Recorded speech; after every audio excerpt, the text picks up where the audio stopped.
Hi, I'm Heather Harrington, Associate Librarian here at Historic Deerfield, and today I want to talk about this account book. It belonged to Epaphras Hoyt. As some of you may know, a few years ago the library received various journals and papers belonging to Hoyt, and this is one of them. And this one is particularly important because it covers the time period when he's a young man in his late 20s.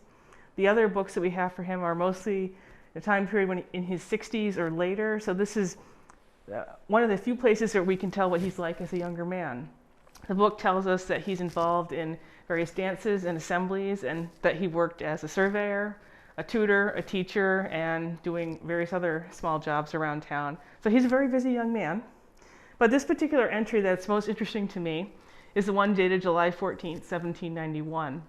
And it's for Simeon Harvey, to 6.5 days writing in his account books. And by writing, he means doing the books, tallying and measuring, basically kind of like keeping your checkbook balance. So what he's doing for Simeon is what he's very good at. He loves math, loves numbers, so this is a perfect job for him. And what's curious is the date, 1791, because it's about a year later in 1792 that Epaphras marries Simeon's daughter Experience. So this made me think this is the beginning of their courtship. Now, it's possible that this is the first time that they really considered the other as a possible marriage partner. The two had grown up in the same town, but there was a bit of an age difference. So this is possibly the first time Epaphras is seeing Experience as a young woman, and Experience is possibly seeing Epaphras as this dynamic young man with all these jobs. He's very smart, he's very into military history, he seems like the perfect person to marry.